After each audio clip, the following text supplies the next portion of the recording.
तो हम परिवार के बारे में पढ़ रहे थे। और परिवार के बारे में हमने जाना था कि परिवार क्या होता है। हाँ, ठीक है। नहीं नहीं, कल की क्लास का टाइमिंग चेंज नहीं है। जानकारी मिल जाएगी। हाँ, क्लास की जानकारी थोड़ी पहले दे दिया करेंगे, ठीक है। चलिए, सबसे पहले हम परिवार को देख रहे थे। और परिवार में मैंने सबसे पहले ये बताया था कि परिवार जो है, चलिए अपन पढ़ाई स्टार्ट करते हैं, है ना। और मैंने आपको ये बताया था कि परिवार जो है, परिवार की अगर बात करें तो परिवार का शाब्दिक अर्थ होता है फैमिली। क्या होता है? फैमिली होता है। और ये जो फैमिली शब्द है वो कहाँ से आया है? ये शब्द आया है फ्यूमुलस से। कहाँ से आया है? फ्यूमुलस से, फेमुलस से आया है। और ये फेमुलस जो है वो लैटिन शब्द है। किसका शब्द है? लैटिन शब्द है। और इसका मतलब होता है सदस्यों का समूह। किसका समूह होता है? सदस्यों का समूह होता है। जिसमें कौन सदस्य हो सकते हैं? माता पिता हो सकते हैं, बच्चे हो सकते हैं, नौकर हो सकते हैं, दास हो सकते हैं। ये मैंने आपको बताया था। हम परिवार पढ़ रहे हैं ना। और परिवार की परिभाषा हमने अगर देखी तो समाज की सबसे छोटी इकाई, क्वेश्चन ये पूछा जाता है कि समाज की सबसे छोटी इकाई क्या है। तो समाज की सबसे छोटी इकाई क्या हो जाएगी? परिवार हो जाएगी। तो समाज की वह सबसे छोटी इकाई, the smallest unit of society in which माता पिता, जिसमें माता पिता, बच्चे और नौकर आदि साथ रहते हैं। इन विच मदर एंड फादर और चिल्ड्रंस एंड जो भी नौकर है वो क्या रहते हैं? साथ रहते हैं, है ना। अब अगर इसी परिभाषा में अगर देखें, मैकाइबर एंड पेज की परिभाषा अगर देखें, तो मैकाइबर एंड पेज ये बोलते हैं कि परिवार स्थायी यौन संबंधों पर आधारित। अब क्वेश्चन पूछा जाता है कि मैकाइबर एंड पेज की परिभाषा बताइए, तो आप बताएंगे भैया कि मैकाइबर एवं पेज के अनुसार, मैकाइबर एवं पेज के अनुसार ये परिभाषा है कि परिवार स्थायी यौन संबंधों पर आधारित एक समूह है जो बच्चों के जनन और पालन पोषण की व्यवस्था करता है। तो हमने यहाँ पे क्या देखा? स्थायी यौन संबंध देखे और समूह देखा, और जिसमें बच्चों का जनन होगा और उनका पालन पोषण होगा। तो स्थायी यौन संबंधों पर आधारित एक ऐसा समूह जो बच्चों के जनन और पालन पोषण की व्यवस्था करता है, क्या कहलाएगा भैया? वो कहलाएगा आपका परिवार, ठीक है। ऐसे ही लूसी मेयर नाम के एक सोशियोलॉजिस्ट हैं, उन्होंने भी बोला कि भैया परिवार एक गृहस्थ समूह है जिसमें माता पिता और संतान साथ साथ रहती हैं। और इसमें जो मूल होता है, ये मूल लिखना है यहाँ पे, मूल, तो मूल रूप में दंपत्ति और संतान जो है वो रहती हैं। तो एक ऐसा गृहस्थ समूह, मतलब एक ऐसा घरेलू समूह जिसमें क्या होते हैं? माता पिता और संतान साथ साथ रहती हैं, और मूल रूप से इसमें दंपत्ति और संतान ही शामिल होते हैं।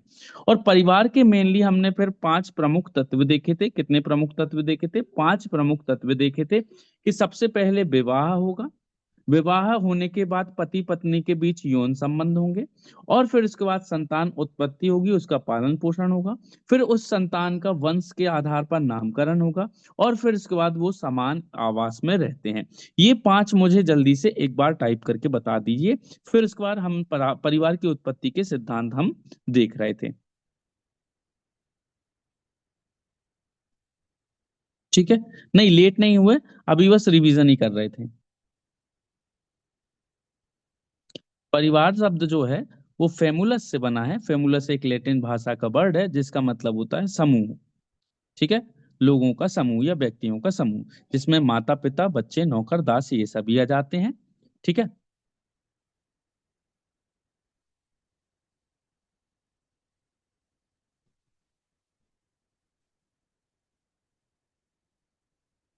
ये यूट्यूब पे मिलेगी रिकॉर्डिंग जो है, वो यूट्यूब पे आपको अवेलेबल है। यूट्यूब पे सारांश वेद से ला जब डालोगे तो आपको एक चैनल खुलेगा, उसमें आपको ये वीडियोस मिल जाएंगे, ठीक है। चलिए, तो सबसे पहले विवाह, विवाह के बाद पति पत्नी के बीच यौन संबंध, पति पत्नी के बाद यौन संबंध के बाद संतानोत्पत्ति और पालन पोषण, और फिर उसके बाद वंश के आधार पर उनका नामकरण, फिर उसके बाद हो जाएगा समान आवास। इस तरीके से पांच जो हैं वो प्रमुख तत्व हो जाएंगे किसके भैया? हमारे स- परिवार के। ठीक है, तो 5 प्रमुख तत्व हमने देख लिए भैया परिवार के। और परिवार जो है वो बनता है विवाह से। किससे बनता है? विवाह से बनता है। और विवाह से बनने के बाद परिवार बन जाता है नातेदारी। और इस तरीके से क्रमबद्ध रूप से ये व्यवस्था चलती जाती है। ठीक है। अब हमने फिर उसके बाद देखे थे परिवार की उत्पत्ति के सिद्धांत। क्या देखे थे हमने? परिवार की उत्पत्ति के सिद्धांत देखे थे। और परिवार की उत्पत्ति के सिद्धांत में हमने पाया था कि परिवार की उत्पत्ति के कई सारे सिद्धांत हैं। कई सारे सिद्धांत कौन कौन से हैं? जैसे सबसे पहले अगर अपन बात करें परिवार की उत्पत्ति का शास्त्रीय सिद्धांत। ये जो शास्त्रीय सिद्धांत है इसके प्रतिपादक थे हमारे प्लेटो और अरस्तु। ठीक है, क्योंकि सबसे पहले कौन आए थे? प्लेटो और अरस्तु ही आए थे। ये बोलते हैं कि जो परिवार है, परिवार जो है शुरुआत से पितृसत्तात्मक रहा था। कैसा रहा था? पितृसत्तात्मक रहा था। तो ये जो परिवार हैं ये विकसित कैसे हुए? पिता के जरिए विकसित हुए। जैसे पिता ने बोला कि हम लोग साथ रहेंगे। ठीक है, जो परिवार है आदिम रूप से पितृसत्तात्मक स्वरूप से हुआ था और पितृ वंशीय रहा। मतलब पिता ने बोला हम रहेंगे, साथ साथ रहेंगे, मेरे नाम पे सब कुछ होगा, मेरे पास पावर रहेगी, मैं ये करूंगा, मैं वो करूंगा। जब पितृसत्तात्मक व्यवस्था होती गई तो परिवार का डेवलपमेंट इस तरीके से हुआ। ये कहता है शास्त्रीय सिद्धांत। किसका भैया? प्लेटो और अरस्तु का शास्त्रीय सिद्धांत। जैसे कि एग्जाम्पल के लिए भारत में हम देखें तो पितृसत्तात्मक समाज रहा है ना। वैदिक काल में पितृसत्तात्मक समाज रहा है। फिर इसके बाद वो समाज ऐसा ही रहा और इसी तरीके से परिवार डेवलप हमारे हो गए। हालांकि ये सार्वभौमिक और सत्य रूपी सिद्धांत नहीं है।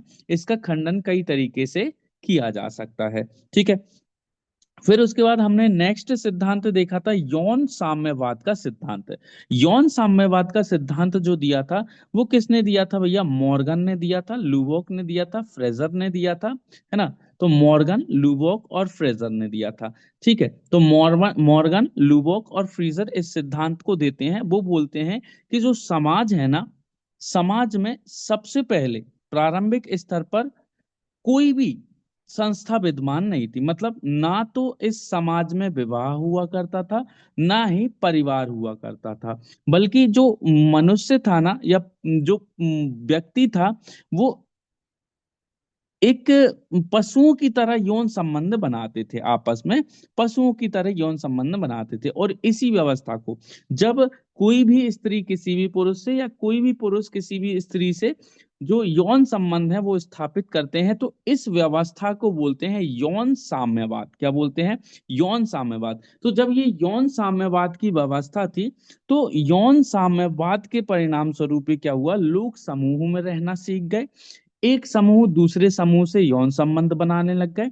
इस तरीके से एक व्यवस्था निकल कर आई, समूह में रहने की व्यवस्था। इस समूह में रहने की व्यवस्था को ही अपन ने क्या बोल दिया? परिवार बोल दिया। ठीक है, ये भी सार्वभौम रूप से स्वीकार नहीं करेंगे, है ना। और सार्वभौम से स्वीकार करने के कारण इसके भी कई सार्वभौम से स्वीकार ना करने के कारण इसके कई तरीके से खंडन हो सकते हैं। फिर उसके बाद हमने देखा भैया मात्र सत्तात्मक सिद्धांत। कैसा सिद्धांत देखा? मात्र सत्तात्मक सिद्धांत देखा, जो कि रॉबर्ट ब्रीफॉल्ट ने दिया था मेनली। और उसके अलावा टायला भी आते हैं, लेकिन रॉबर्ट ब्रीफॉल्ट जो है वो मेन थे। रॉबर्ट ब्रीफॉल्ट जो थे वो मेन थे इसके। ठीक है, ये बोलते हैं कि प्रारंभिक समय में बच्चे अपने पिता की बजाय सिर्फ माता को जानते थे। उनका पिता कौन है वो नहीं जानते थे। मतलब परिवार जो है शुरुआती तौर पर मात्र सत्तात्मक रहे थे, लेकिन धीरे धीरे धीरे जो है पिता और माता साथ में रहने लग गए और इस तरीके से जो है परिवार की उत्पत्ति हो गई। तो परिवार की उत्पत्ति में सबसे पहले मात्र सत्तात्मक परिवार रहे थे, जिसमें माता और उनके बच्चे शामिल हुआ करते थे। पिता नहीं रहा करते थे, पिता अनजान थे। फिर बाद में क्या हुआ भैया? पिता भी इसमें जुड़ गए। अब ये तो हो गया हमारे भैया मात्र सत्तात्मक सिद्धांत, ये भी सार्वभौमिक सिद्धांत नहीं है। क्यों? क्योंकि भैया इसमें भी क्या है, दिक्कत है। फिर उसके बाद हमारा आया भैया विवाह संबंधी सिद्धांत। विवाह संबंधी सिद्धांत क्या बोलता है भैया? विवाह संबंधी सिद्धांत में एकल विवाह संबंधी सिद्धांत आया, और ये जो है ये दिया था वेस्टर मार्क ने। किसने दिया था? वेस्टर मार्क ने दिया था। अच्छा, यहाँ पे इनकी पुस्तक दी जाती है हिस्ट्री ऑफ ह्यूमन मैरिज। क्या दी जाती है? History of human marriage, human marriage. तो हिस्ट्री ऑफ ह्यूमन मैरिज नाम की एक पुस्तक दी जाती है इनके द्वारा, और इसमें जो है इन्होंने बताया कि भैया क्या हुआ था, क्या हुआ था।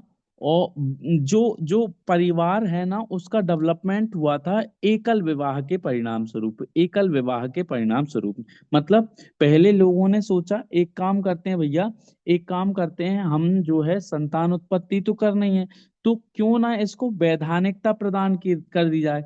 तो उन्होंने एकल विवाह का स्वरूप लॉन्च कर दिया कि भैया एक व्यक्ति एक ही मतलब एक पुरुष एक ही महिला से यौन संबंध स्थापित करेगा जीवन भर, और उनसे जो संतान उत्पत्ति होगी वो उनके माता पिता होंगे दोनों। और इस तरीके से जो है ये कॉन्सेप्ट निकल कर आया कि भैया विवाह संबंधी सिद्धांत के जरिए परिवार की उत्पत्ति हुई होगी शुरू शुरू में।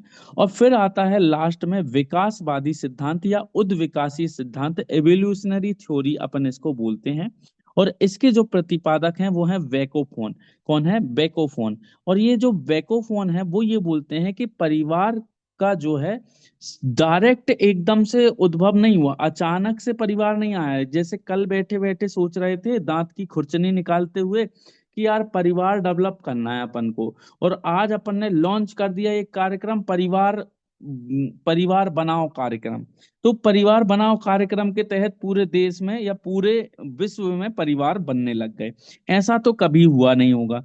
तो बोले कैसे हुआ है? तो परिवार की उत्पत्ति अचानक ना होकर कैसे हुई है भैया? उद्विकासीय क्रम में हुई है। अचानक ना होकर क्रमबद्ध रूप से जो है परिवार की उत्पत्ति हुई है। ठीक है। परिवार की उत्पत्ति कैसी हुई है? अचानक ना होकर क्रमबद्ध रूप से हुई है। बोले सर क्रमबद्ध रूप से कैसे हुई है? कुछ चरण रहे होंगे। हाँ बिल्कुल, ये जो है 4 चरणों में रही थी। तो चरण कौन से बने इसमें? 4 चरण में इसकी हुई थी। कितनी चरणों में हुई थी? 4 चरणों में इनकी उत्पत्ति हुई थी। ठीक है। अब ये 4 चरण में देखो, सबसे पहले अपन अपने आप को समझ लो आदि मानव। हम आदि मानव थे। जब शुरू में हम आदि मानव थे, तो यौन साम्यवाद की अवस्था उस टाइम पे रही होगी। कैसी अवस्था रही होगी? तो पहला चरण था यौन साम्यवाद का चरण। कौन सा चरण था भैया? यौन साम्यवाद का चरण। यौन साम्यवाद का चरण, जिसमें क्या होता था भैया? कोई भी पुरुष, कोई भी पुरुष किसी भी स्त्री से यौन संबंध बना देता था, और संतान उत्पत्ति होती रहती थी जैसे जानवर करते हैं वैसा।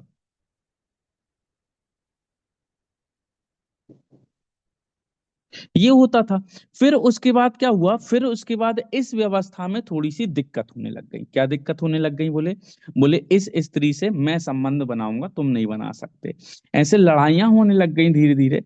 फिर उसके बाद जो पावरफुल था, जो पावरफुल था उसके पास ज्यादा शक्तियां थी, उसने अपनी शक्तियों का यूज करना शुरू कर दिया होगा। शुरू शुरू की बात कर रहा हूँ, जब अपन आदि मानव रहे करते थे। फिर उस टाइम पे जो पावरफुल था उसने अपनी शक्तियों का यूज करना, उस टाइम पे तो शक्तियों में क्या था? दिमाग था और शरीर था। तो ये जिसके पास रही होगी उसने बोला कि नहीं, अब मैं इस महिला को या इस पुरुष को, अगर स्त्रियां पावरफुल रही होंगी तो स्त्रियों ने, अगर पुरुष पावरफुल रहा होगा तो पुरुष ने। ठीक है। तो अब ऐसी स्थिति में उन्होंने बोला कि हम विवाह करेंगे, मतलब इस व्यक्ति के साथ जीवन भर रहेंगे। और इसके लिए एक प्रक्रिया अपनाई गई कि इस प्रक्रिया से हम दोनों एक बंधन में बन गए हैं। अब ये मेरे से छोड़ के कहीं और नहीं जा सकती, और मैं इसको छोड़ के कहीं और नहीं जा सकता। तो बहुपति विवाह या बहु विवाह का प्रचलन चालू हो गया। फिर उसके बाद बहु विवाह का प्रचलन। अब ये बहु विवाह का जो प्रचलन चालू हुआ था, इसमें बहुपति और बहुपत्नी दोनों तरीके के विवाह हम जो है देख सकते हैं। तो बहुपति विवाह भी हुआ करते थे, बहु पत्नी विवाह भी हमारे हुआ करते थे। ठीक है। तो इस तरीके से 2 चरण हो गए हमारे। फिर उसके बाद तीसरे चरण में क्या हुआ? अरे यार, फिर वो ज्यादा पति हो जाते थे तो दिक्कत हो रही थी, है ना, ज्यादा पत्नी हो जाती थी तो भी दिक्कत हो रही थी। अब ऐसी स्थिति में क्या किया जाए? तो ऐसी स्थिति में उन्हें उनने क्या किया, उनने बोला अच्छा, ये जो बहु विवाह थे ना, बहु विवाह को ही अपन बहुपति विवाह और बहुपत्नी विवाह, अब इसमें बहु विवाह में ये बहुपत्नी चौथे चरण में आ जाता है। बहुपति विवाह शुरू में चलते थे और बहु विवाह में ही दूसरा चरण हमारा, तीसरा चरण यहाँ पे आता है बहु विवाह का प्रचलन। और इसमें अब आ गया था बहुपत्नी विवाह। क्या आ गया था? मतलब बहुपति विवाह पहले आया, बहुपत्नी विवाह बाद में आया। ऐसा मैं नहीं बोल रहा, ऐसा बोल रहे हैं बैकोफेन फोन को बोल रहे हैं, बैकोफोन बोल रहे हैं। फिर उसके बाद चौथे चरण में वो बोलते हैं कि अब फिर लड़ाइयां ज्यादा होने लगी। जब पहले ज्यादा पति थे तब लड़ाई हो रही थी, तो ज्यादा पत्नी रखना चालू कर दी तब भी लड़ाइयां हो रही हैं। अब ऐसी स्थिति में फिर इसके बाद उन्होंने जो है एकल विवाह का प्रचलन अपनाया। एकल विवाह का प्रचलन अपनाया। एक मिनट रुकिएगा।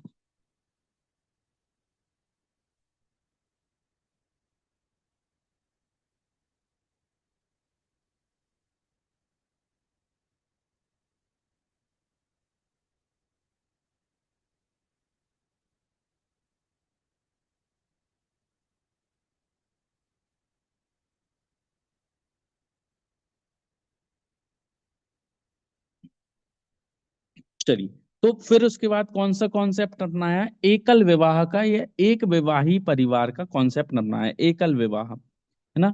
एकल विवाह का कॉन्सेप्ट अपनाया और एकल विवाह के जरिए हमने ये मान लिया कि अब परिवार की उत्पत्ति हो गई है। और ये भी जो है मान्य सिद्धांत है, लेकिन सार्वभौमिक मान्य इनमें से कोई सा भी सिद्धांत नहीं है। तो इस तरीके से परिवार की उत्पत्ति हुई कैसे, या परिवार बने कैसे शुरुआत से, ये कोई नहीं जानता। ठीक है, क्लियर है?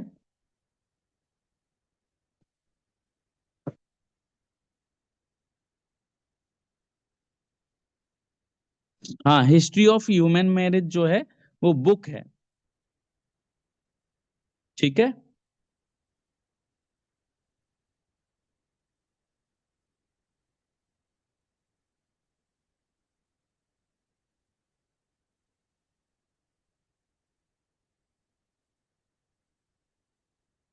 चलिए।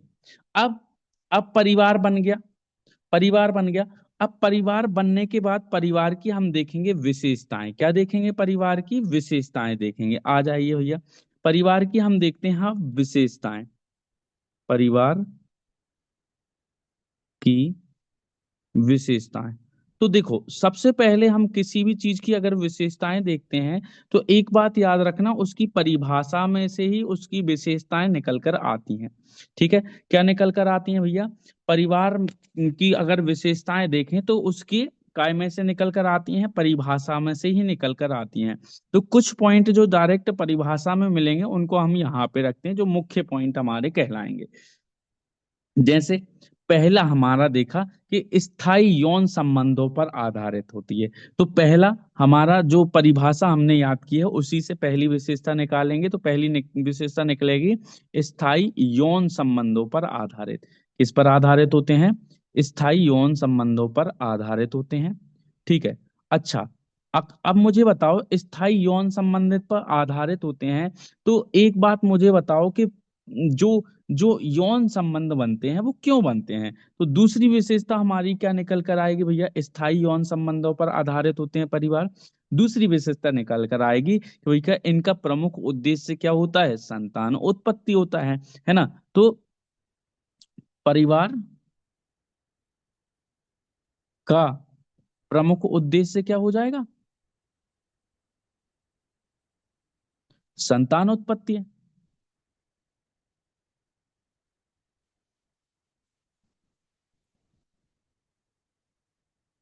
ठीक है, फिर उसके बाद हम क्या देखेंगे? संतान उत्पत्ति के बाद जो संतान होता है, संतान होती है, या फिर जो परिवार होता है, उनके सबके नामकरण किस आधार पर होते हैं? वंश परंपरा के आधार पर होते हैं, हम पढ़ के आए हैं। तो वंश परंपरा के आधार पर नामकरण होता है।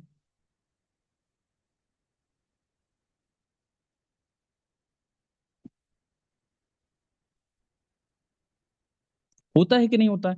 फिर उसके बाद हम क्या करते हैं? फिर उसके बाद हम ये पूरे लोग जो जो दो व्यक्ति हैं जिन्होंने यौन संबंध स्थापित किए, कौन? माता और पिता।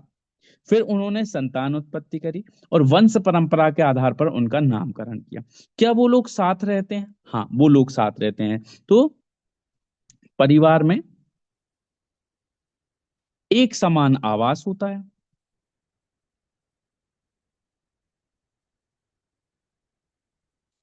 अब जब एक समान आवास है, फिर क्या होगा भैया? फिर क्या होगा भैया? एक समान आवास है, तो क्या क्या ये व्यवस्था केवल और केवल भारत में पाई जा रही है? नहीं, ये एक सार्वभौमिक व्यवस्था है जो कि पूरे विश्व में पाई जा रही है। तो यह सार्वभौमिक व्यवस्था है। ठीक है, सार्वभौमिक व्यवस्था है। अब ये जो सार्वभौमिक व्यवस्था है हमारी, फिर से समझना है ना, इनको इनको याद कर लेंगे अपन यहीं की यहीं।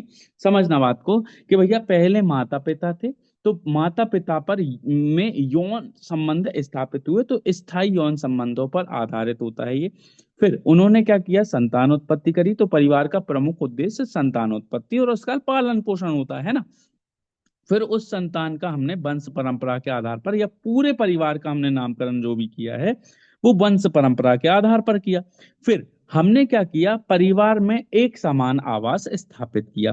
ठीक है, फिर उसके बाद हमने देखा कि ये जो व्यवस्था है, क्या ये व्यवस्था सार्वभौमिक है? हाँ, बिल्कुल सार्वभौमिक व्यवस्था है। ठीक है। अच्छा, फिर उसके बाद हमने देखा कि ये जो व्यवस्था है, इसमें सभी लोग जो हैं वो ज्यादा हैं, एक जिला घोषित कर दें कि थोड़ी बहुत मात्रा में होते हैं। तो परिवार का आकार कितना है, मतलब कितने हैं? तो हमने देखा परिवार का आकार सीमित होता है। परिवार का आकार सीमित होता है।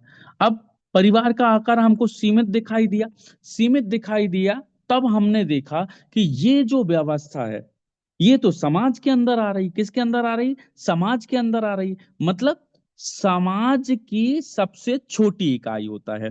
तो समाज की सबसे छोटी इकाई होता है, बिल्कुल होता है। शुरू से पढ़ते आ रहे हैं, उनसे अलग पॉइंट कुछ भी नहीं पढ़ा, एक दो ही पढ़े। सबसे छोटी इकाई होता है। तो समाज की सबसे छोटी इकाई क्या हो गया भैया? परिवार हो गया। फिर अब ये जो परिवार है, इस परिवार में हर एक सदस्य का अपना एक कर्म होता है, कर्म होता है, काम होता है, खुद का काम होता है कि नहीं होता है? तो प्रत्येक सदस्य के कार्य निर्धारित होते हैं ज्यादातर। अब अपवाद स्वरूप आज वर्तमान की स्थिति में अलग अलग कार्य कर लेते हैं, जैसे पति भी खाना बना लेता है, पत्नी भी जो है बाहर जॉब कर लेती, कई तरीके की स्थिति बन रही है। लेकिन अगर परिवार बेसिकली बात की जाए, शुरू से बात जो चल रही थी, तो उसमें परिवार में जो बाहर की काम करता था या कमाई का काम करता था वो पति करता था, और पत्नी जो है घरेलू कार्य करती थी, और बच्चे अपनी पढ़ाई में ध्यान देते थे, ये चीजें चलती थी। ठीक है। अच्छा, उसके अलावा प्रत्येक सदस्य का कार्य निर्धारित है। क्या वो एक दूसरे से बंधे हुए हैं? हाँ। फिर तो सदस्यों के बीच क्या पाया जाएगा भैया? बीच भावनात्मक जुड़ाव है कि नहीं है? भावनात्मक जुड़ाव है, सदस्यों के बीच भावनात्मक जुड़ाव है। अच्छा, इसकी प्रकृति कैसी होती है? प्रकृति कैसी होती है परिवार की? तो परिवार की प्रकृति हमेशा कैसी होती है भैया? स्थायी और अस्थायी दोनों तरीके की हो सकती है। तो परिवार की प्रकृति कैसी हो जाएगी भैया? स्थायी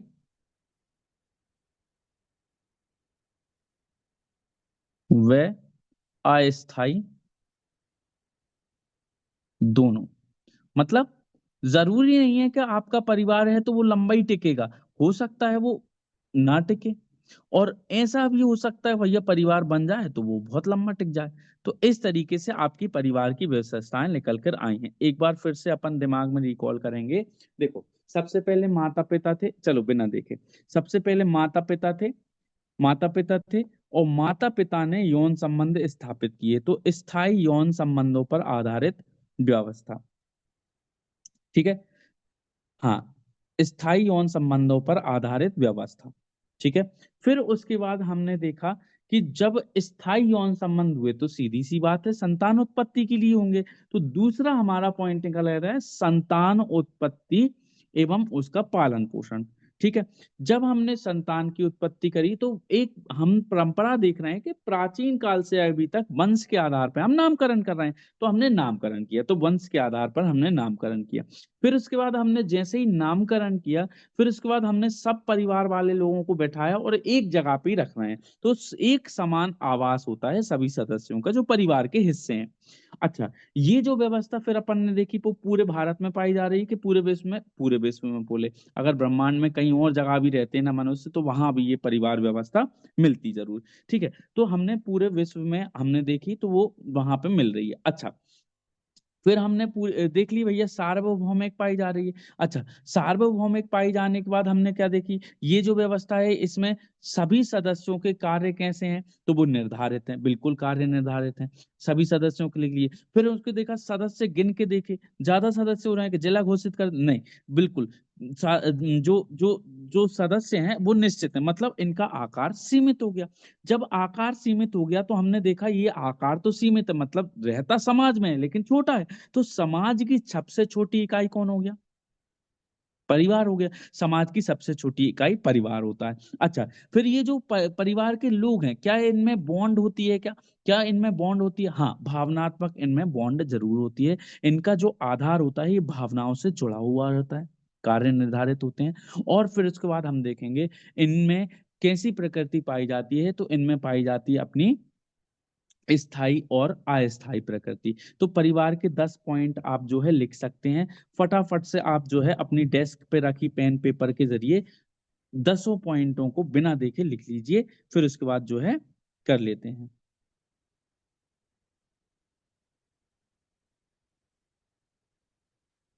ठीक है, जल्दी से लिख के बताइए।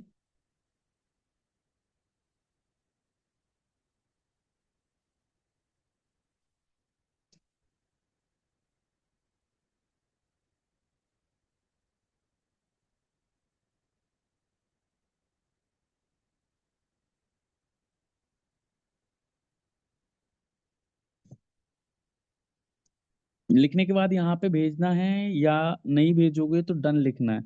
यहाँ मैसेज में नहीं भेजना है जया, अपने पेन पेपर से लिखना है, सामने जो पेन पेपर है उसके जरिए।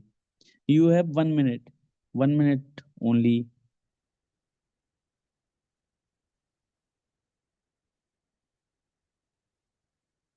नामकरण जैसे मेघा आपका गोत्र क्या है, आपको पता है?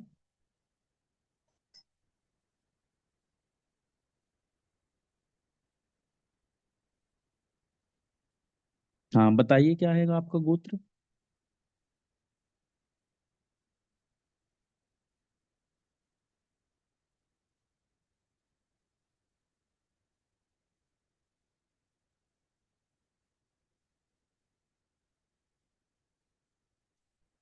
चलिए लोहे करोड़े लोहे करोड़े या जो भी पढ़ेंगे उसको, ये आपका गोत्र है।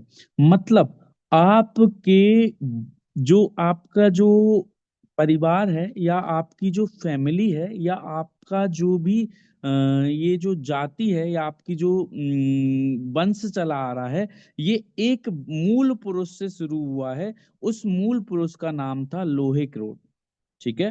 और उस मूल पुरुष के नाम से आपका गोत्र चला आ रहा है, और वही जो व्यक्ति है आपका मूल पुरुष है।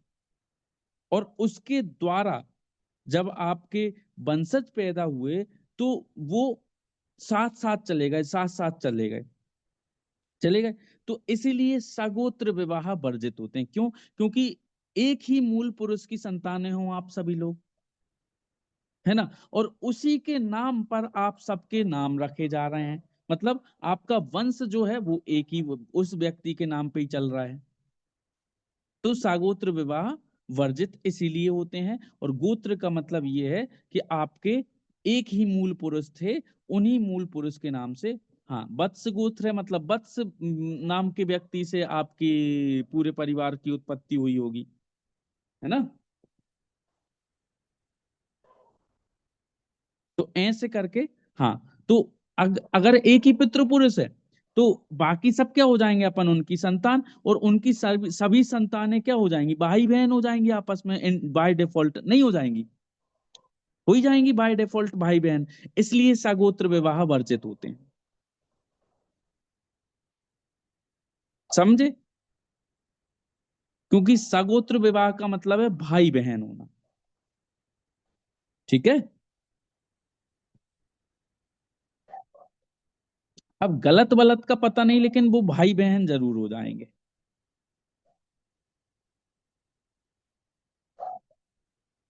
ठीक है।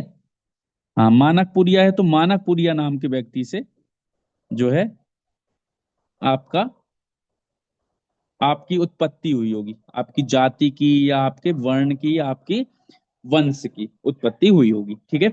चलिए, तो हमको ये पूरी की पूरी 10 विशेषताएं जो हैं एज इट इज छापानी है, कब, जब परिवार की विशेषता हमसे पूछी जाए। क्या पूछी जाए? परिवार की विशेषता हमसे पूछी जाए, ठीक है। चलिए, फिर उसके बाद देखें हम, परिवार की विशेषता हमसे पूछ ली।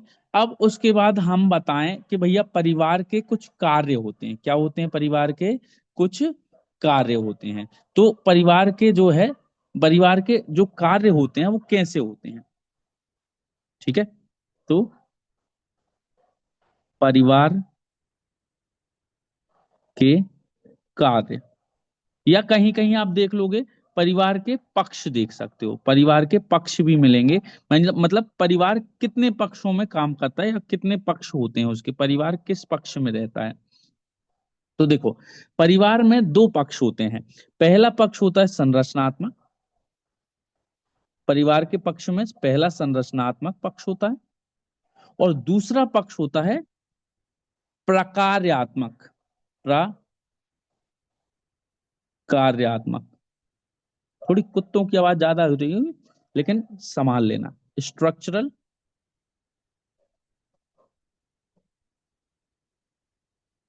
एंड फंक्शनल, ठीक है। स्ट्रक्चरल एंड फंक्शनल, ये जो स्ट्रक्चरल है इसमें स्ट्रक्चर बताया जाता है, और स्ट्रक्चर में कौन कौन आएंगे, तो पहला माता पिता आएंगे, दूसरा संतानें आएंगी, मेनली ये शामिल होते हैं। तो स्ट्रक्चर में कौन कौन शामिल होंगे, माता पिता होंगे, उनकी संतान शामिल होंगी, और फिर उसके बाद संबंध शामिल होंगे, उनके संबंध, जिसे नातेदार बोलते हैं, ये भी परिवार का हिस्सा ही होंगे। ऐसे नहीं बोलते वो, ये हमारी मौसी की ननंद की दूर की रिश्तेदार हैं, मतलब अपने परिवार में ही लगती हैं, ऐसा बोलते हैं, तो वो नातेदार कहलाती हैं। कौन कहलाती हैं? नातेदार कहलाती हैं, ठीक है। और इनमें ये नातेदार भी होते हैं, कभी कभी परिवार का हिस्सा मान ली जाती है, लेकिन परिवार का मेन हिस्सा कौन है, ये दोनों, पति पत्नी या माता पिता जिन्हें बोले, जिनमें वैवाहिक संबंध स्थापित हुआ है। फिर माता पिता और उनके बच्चे, है ना, माता पिता और उनके बच्चों के बीच रक्त संबंध होता है, और भाई बहनों में रक्त संबंध होता है, ठीक है। फिर उसके बाद उनके प्रकार्यात्मक पक्ष होते हैं। प्रकार्यात्मक पक्ष में क्या होते हैं भैया, तो वही काम होते हैं जो आप देखोगे परिवार के काम, जैसे यौन संबंध, यौन संबंध की स्थापना, मतलब सेक्सुअल रिलेशन एस्टेब्लिश करना, और दूसरा संतान उत्पत्ति करना,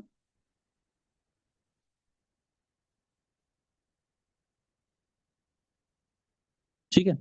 फिर तीसरा बच्चों का पालन पोषण करना।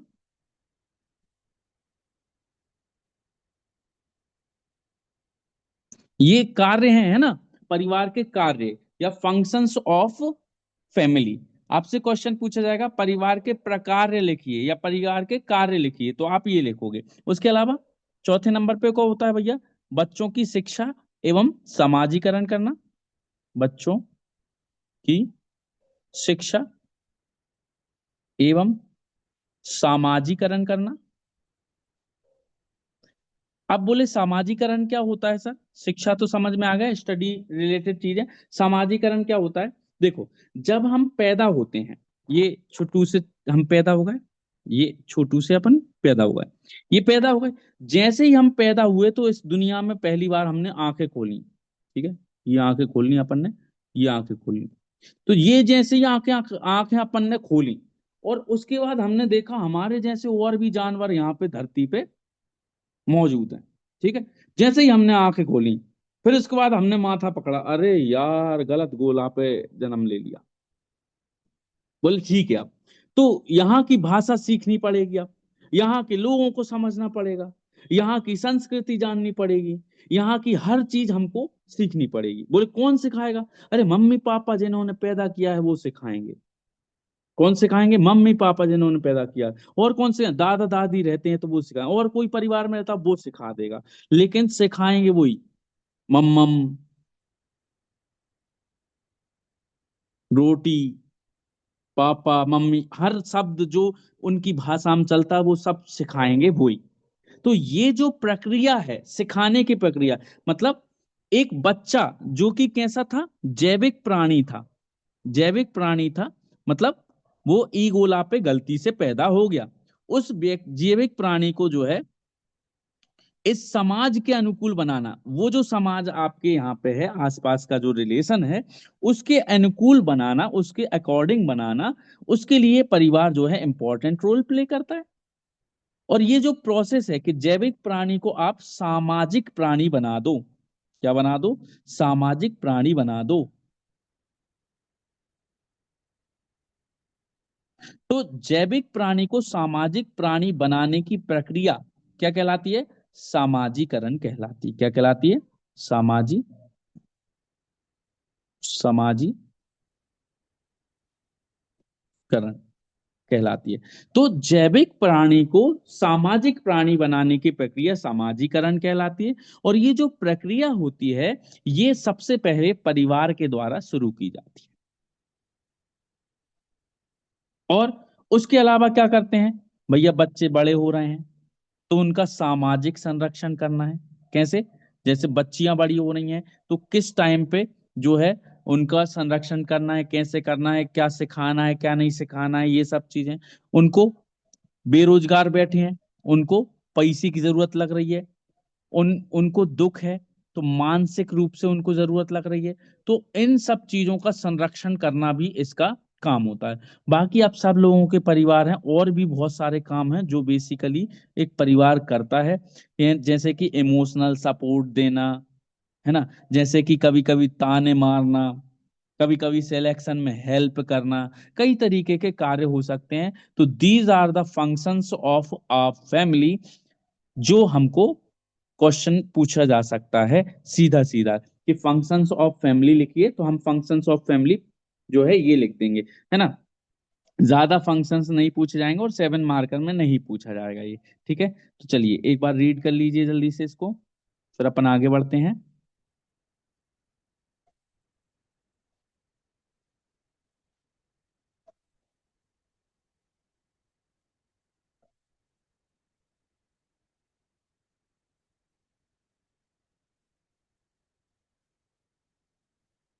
ठीक है, ये 5 तो हो गए। और उसके अलावा आप जो है मन से लिख सकते हैं, जैसे कि क्या कर सकता है भैया? सामाजिकरण करता है ना, व्यक्तित्व का विकास करता है, नैतिक शिक्षा देता है ना। और आपको जो है क्या बोलते हैं, आर्थिक आर्थिक रूप से सशक्त बनाता है। कैसे? जैसे किसी का जो खानदानी व्यापार चल रहा है, जैसे अंबानी, है ना, अंबानी, तो सीधे से क्या पता चलेगा भैया? बस लाइफ सेट है ना। पैदा होते से ही जैसे आंखें खोली, बस स्माइल आ गई चेहरे पे, अब सही घर में पैदा हो गए पहली बार, ठीक है। तो उत्तराधिकार का निर्धारण हो जाता है ना, आय और संपत्ति का प्रबंध हो जाता है आपकी, है ना, और आपका जो हाथ है वो बढ़ जाते हैं, ठीक है। तो इस तरीके से और उसके अलावा प्रजाति की निरंतरता बड़ी बनी रहती है आपकी। तो इस तरीके से जो है आपके ये कार्य करता है परिवार, ठीक है। तो ये फंक्शंस हैं, कि कुछ फंक्शंस मैंने बताए हैं, और फंक्शंस होते हैं बहुत सारे जो हम अलग अलग डिवाइड करके अलग से लिख लेंगे, एक बार देख लेंगे, ठीक है। अब उससे पहले हम अब देखेंगे परिवार के प्रकार, ठीक है। परिवार के प्रकार, टाइप्स ऑफ फैमिली, परिवार के प्रकार। अगर अपन परिवार के प्रकारों की बात करें दोस्तों, तो देखो परिवार के प्रकार जो हैं वो कई तरीके के हो सकते हैं और कई आधार पर डिवाइड किया जा सकता है इनको। तो अगर अपन बात करें आधार की, तो सबसे पहले हम आधार बनाते हैं परिवार के डिवाइड का या परिवार के प्रकारों का। तो सबसे पहले सदस्यों की संख्या को आधार बनाते हैं, तो सदस्य संख्या के आधार पर परिवार कितने प्रकार के होते हैं वो देखना है अपन को। फिर उसके बाद हम देखो निवास स्थान के आधार पर भैया, निवास स्थान के आधार पर कौन कौन से हो सकते हैं।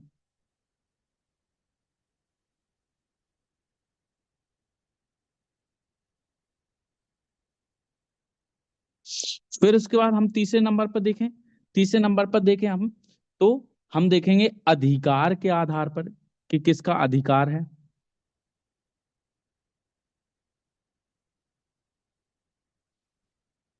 और हम देखेंगे उत्तराधिकार के आधार पर, उत्तराधिकार के आधार पर।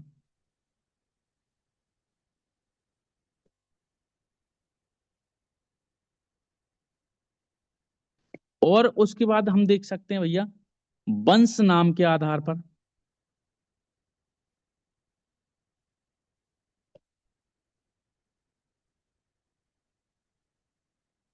और इसके अलावा छठवां हमारे यहाँ पे एक और यहीं पे लिख देता हूं, कैसा है, विवाह के आधार पे।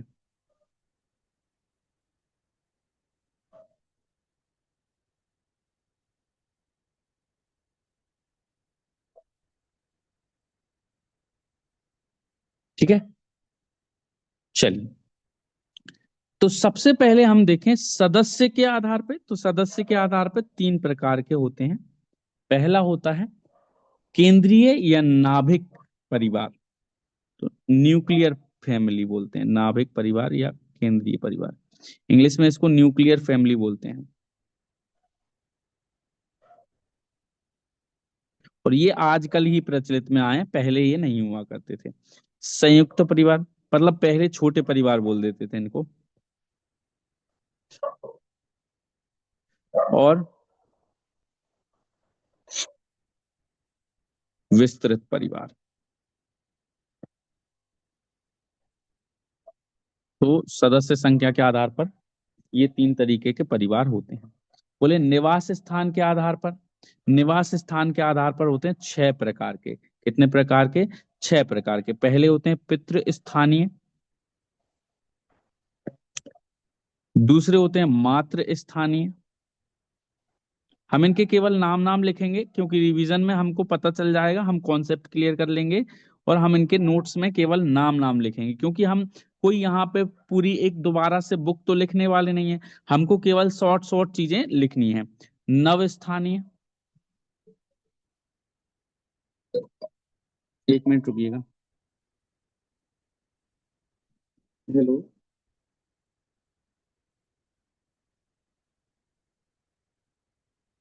हेलो। हाँ मैम।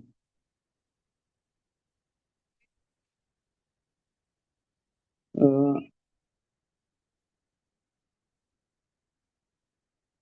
वो सारांश निकाल के देता है आरसीएमएस से। हाँ मैम की आईडी से। हाँ,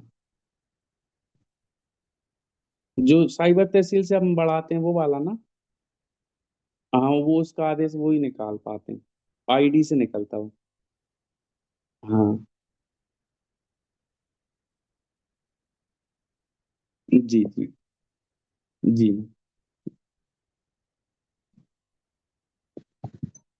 तो पितृस्थानीय हो गए, माफ कीजिएगा, क्या है, कभी कभी कॉल आ जाते हैं अर्जेंट वाले। तो पितृस्थानीय हो गए, मातृस्थानीय हो गए, नव स्थानीय हो गए, और मात्र पितृ स्थानीय हो गए, मात्र पितृ स्थानीय, ठीक है। और मामा स्थानीय हो गए, और हो गए द्विस्थानीय। पूरे एक साथ पहले लिख लेते हैं अपन, फिर उसके बाद हम इनको समझते रहेंगे। अधिकार के आधार पर देखें तो दो प्रकार के होते हैं, पितृसत्तात्मक और दूसरे होते हैं मातृ सत्तात्मक।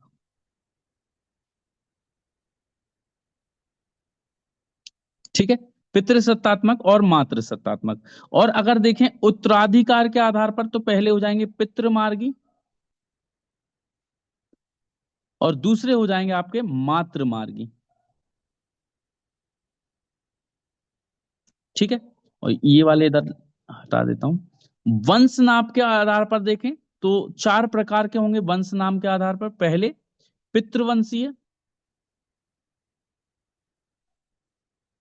दूसरे होंगे मातृवंशीय। भाई ये नोट्स बनाते जाना, ठीक है, ये बाद में आपको रिवीजन में इतना काम आएंगे ना, आप बोलोगे मजा ही आ गए। और आपके कॉन्सेप्ट बिल्कुल हिल नहीं रहेंगे। और यकीन मानो आप अपने हाथ के लिखे हुए नोट्स को जब देखोगे ना, आप बोलो आ हा आनंद। ठीक है, उभयावाही, उभयवाही और द्विनामी। ठीक है, द्विनामी। अब फिर इसके बाद विवाह के आधार पे, यहां पे लिख लेते हैं विवाह के आधार पे।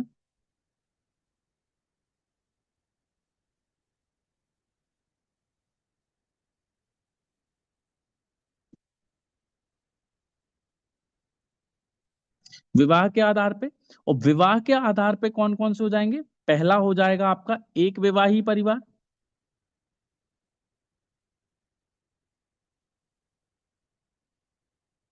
और दूसरा हो जाएगा बहुविवाही परिवार।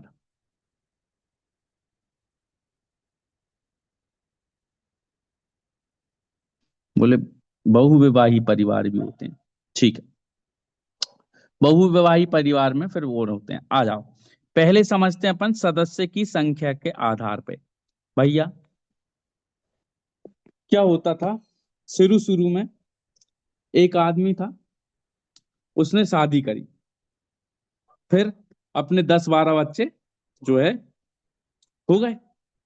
फिर उन 10-12 बच्चों को पालन पोषण किया, बड़ा किया, उन 10-12 बच्चों की शादी करवाई, उन 10-12 बच्चों के 6-7 बच्चे हुए।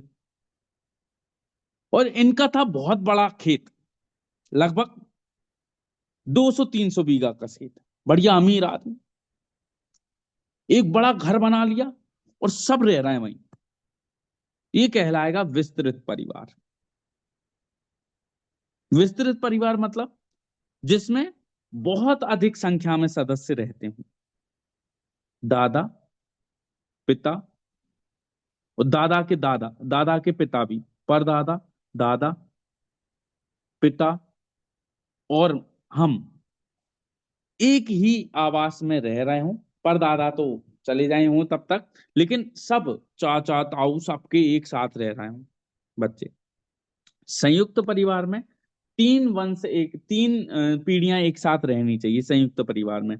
दादा, दादा दादी, पिता, पिता के सारे भाई एक साथ, और उनके बच्चे सब एक साथ अगर रहेंगे तो वो संयुक्त परिवार है। और विस्तृत परिवार में संयुक्त से भी बड़ी संख्या में लोग रहते हैं, वो कहलाता है विस्तृत परिवार। ये संयुक्त परिवार का ही एक रूप होता है एक्चुअल में। संयुक्त परिवार के ज्यादा सदस्य जब हो जाते हैं तो उसे विस्तृत परिवार बोल देते हैं।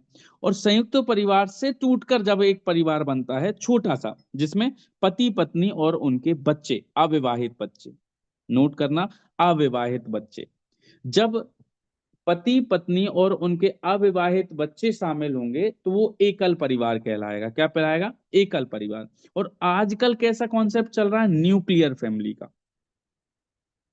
पति और पत्नी, बात खत्म, बच्चे बड़े हो गए और दादा दादी के पास रहेंगे। ठीक है, तो न्यूक्लियर फैमिली, न्यूक्लियर फैमिली पति पत्नी और एक बच्चा मैक्सिमम। ठीक है, तो ये फैमिली चल रही है। तीन लोगों की फैमिली, न्यूक्लियर फैमिली, काम नहीं करना ना ज्यादा, इसलिए। लेकिन इनके अपने एक नुकसान फायदे हैं जो कि हम आगे देखेंगे भैया परिवार के, क्योंकि संयुक्त परिवार और एकल परिवार जो है उसमें अंतर पूछा जाता है। तो संयुक्त परिवार एकल परिवार हमको अच्छे से करना ही है। आ जा, फिर उसके बाद हम देखते हैं निवास स्थान के आधार पर। देखो भैया क्या हुआ, शादी हुई, शादी होने के बाद जो है बहू अपने घर आ गई, यानी कि पत्नी जो है पति के घर, यानी कि पति के माता पिता के निवास स्थान पर रहने लग गई। तो इसे बोलेंगे पितृ स्थानीय। पितृ स्थानीय क्यों? क्योंकि ये पति के पिता के यहाँ पे रह रहे हैं। ठीक है, तो पति जो है वो पिता बनेगा। ठीक है, और पति जो है वो पिता बनेगा, तो पिता के इस निवास स्थान पे अगर परिवार रहता है तो उसे बोलेंगे पितृ स्थानीय। और पत्नी जो है वो माता बनेगी, और माता के निवास स्थान पे अगर रहा जाता है, यानी कि पत्नी जहां पे रहती थी वहां अगर रहता है परिवार, तो उसे बोलेंगे मातृ स्थानीय परिवार। और अगर दोनों अपने अपने निवास स्थान को छोड़कर कोई तीसरे स्थान पर रहने लग जाएं, तो उन्हें बोलेंगे नया स्थान चूज कर लिया तो नव स्थानीय। ठीक है, ठीक है। फिर उसके बाद भैया मातृ पितृ स्थानीय परिवार में क्या होता है, स्वतंत्र है। कभी मम्मी पक्ष के यहाँ रह रहा है, कभी इधर रह रहा है, मतलब कभी सास ससुर के यहाँ जो कभी पति अपने ससुराल में रह रहा है, कभी पत्नी अपने ससुराल में रह रही है, ऐसे एक साथ। मतलब ये जो परिवार है वो दोनों जगह स्थायी रूप से नहीं रहेगा, दोनों जगह रह सकता है, स्थायी रूप से किसी एक जगह नहीं रहेगा। तो मातृ स्थानीय।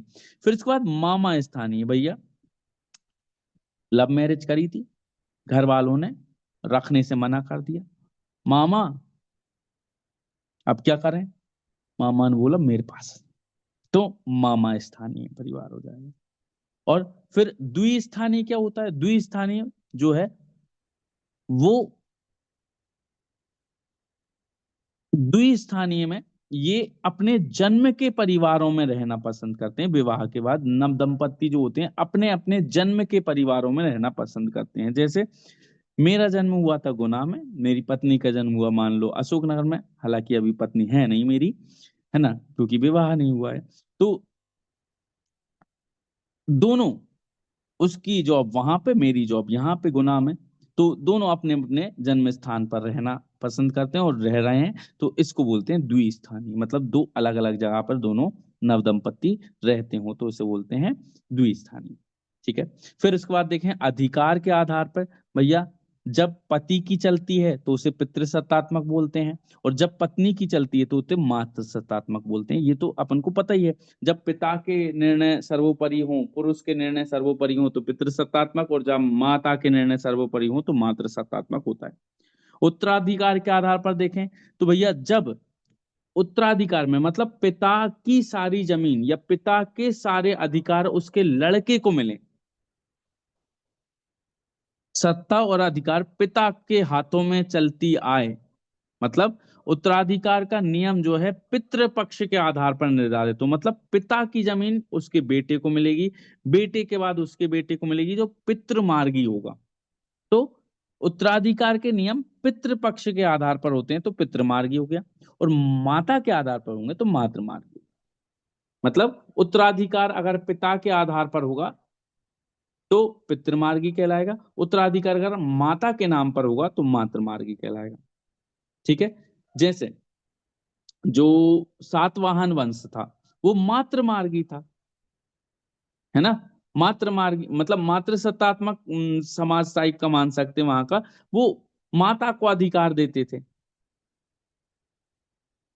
है ना, तो माता से परंपरा ग्रहण करते थे, ऐसा मान सकते हैं। वंश नाम के आधार पर देखें तो देखो भैया अगर आप अपने बच्चे का जन्म होने के बाद उसका जो नाम है वो पिता के वंश के आधार पर रखते हो तो आप पितृवंशी हो जाओगे, और अगर माता के आधार पर रखते हो तो आप मातृवंशी हो जाओगे। जैसे कि आप देखोगे मातृवंशी में आप क्या देखोगे भैया, केरल में एक जाति होती है नायर जनजाति, केरल में मालाबार क्षेत्र में एक जनजाति होती है नायर जनजाति, ये मातृवंशीय जनजाति है। ये माता के आधार पर अपने बच्चों का नाम रखते हैं। और एक होती है उभयवाही, जो किसी भी आधार पे नहीं रखती है, ना तो पिता के आधार पे ना तो माता के आधार पे, ये जो है किसी अन्य निकट संबंधी के आधार पर रख देती है। बोले हमारी मौसी के आधार पर रखना मन पसंद करेंगे, मौसी का वंश कौन सा था, ये था, उसके आधार पर रखेंगे। बोले ठीक है, रख लो। फिर इसके बाद देखते हैं द्विनामी। द्विनामी में वंश का निर्धारण माता और पिता दोनों के वंशों के आधार पे हो जाता है, ये कहलाता है द्विनामी। और विवाह के आधार पर देखें तो अगर एक विवाह होगा तो एक विवाही परिवार कहलाएगा, बहु विवाह होंगे तो बहु विवाह परिवार कहलाएगा। इस तरीके से परिवार के प्रकार जो हैं कई आधारों पर डिवाइड होते हैं। और हमसे सीधा क्वेश्चन आ सकता है कि परिवार के प्रकार लिखिए। अगर प्रकार अगर लिखने को बोला जाए तो ये लिखना, और परिवार के प्रकार बड़ी डिटेल में पूछा जाए, ये 7 मार्कर के हिसाब से ऐसे अपन लिख के आएंगे, है ना, केवल नाम नाम लिख के आएंगे, डिटेल नहीं लिखेंगे। लेकिन 10 मार्कर में अगर पूछा तो हम इनकी डिटेलिंग करेंगे फिर उसके बाद, ठीक है। तो यहां तक समझ में आया आपको? कोई डाउट हो तो बताइए। हाँ, गंगा पुत्र भीष्म, बिल्कुल ऐसे ही। हाँ, 7 मार्क में आएगा ना तो सेम टू सेम अपन लिखेंगे विक्रम, है ना, हम उनकी डिटेलिंग नहीं करेंगे।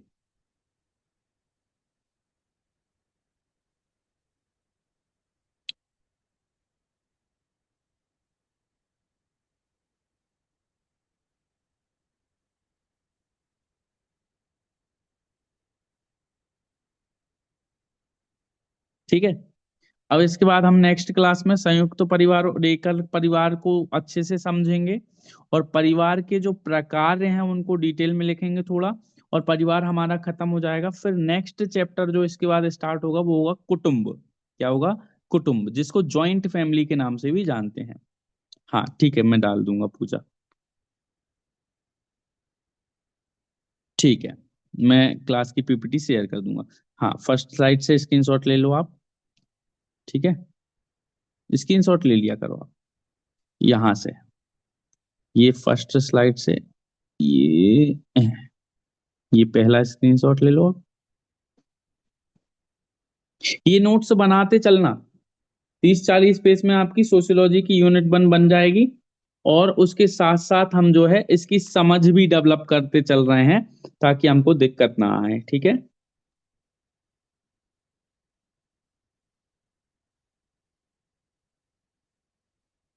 ये हो गया पहला, ये हो गया दूसरा, ठीक है।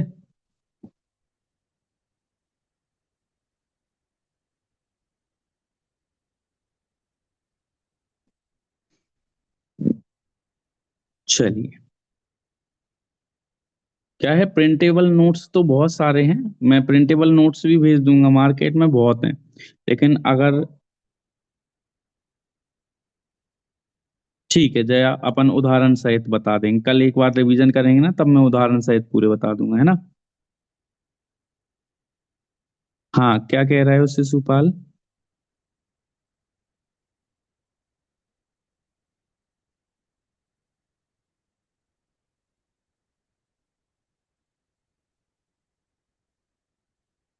स्थायी तब होती है जब वो लंबे समय तक टिक जाए, है ना। और अस्थायी कब होती है? जब, है ना, परिवार टूट जाए, बिखर जाए। जैसे रोजगार की तलाश में लोग अलग अलग रह गए, परिवार का बिखराव नहीं हो जाता।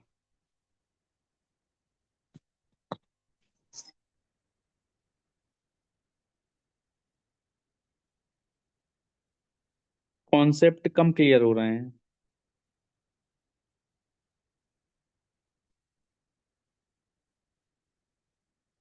कौन सा देवेंद्र?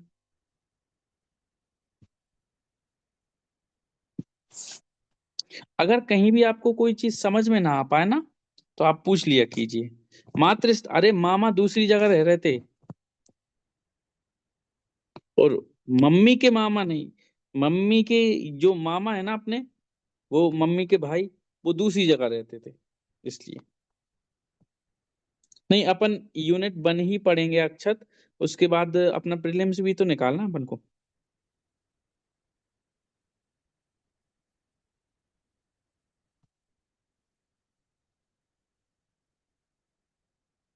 शिशुपाल, जितनी देर में तुमने टाइप किया उतनी देर में 10 बार क्वेश्चन पूछ लिए वो ने।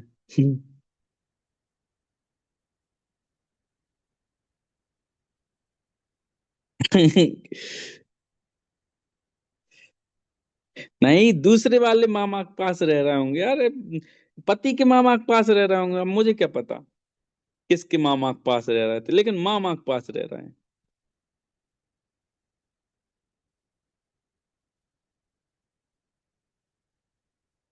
द्विनामी परंपरा। द्विनामी में क्या होता है? द्विनामों द्विनामी में जो है, दोनों के पिता और माता के वंश के आधार पे जो है नामकरण किया जाता है बच्चों का। पिता का भी और माता का, दोनों का नाम का वंश ले लिया जाता है, ठीक है। चलिए। मामा अपने ससुराल में रहते, और वो रहते होंगे, ठीक है। अब ये मैंने तो डिवीजन किया नहीं है। चलिए, ठीक, एंड करते हैं।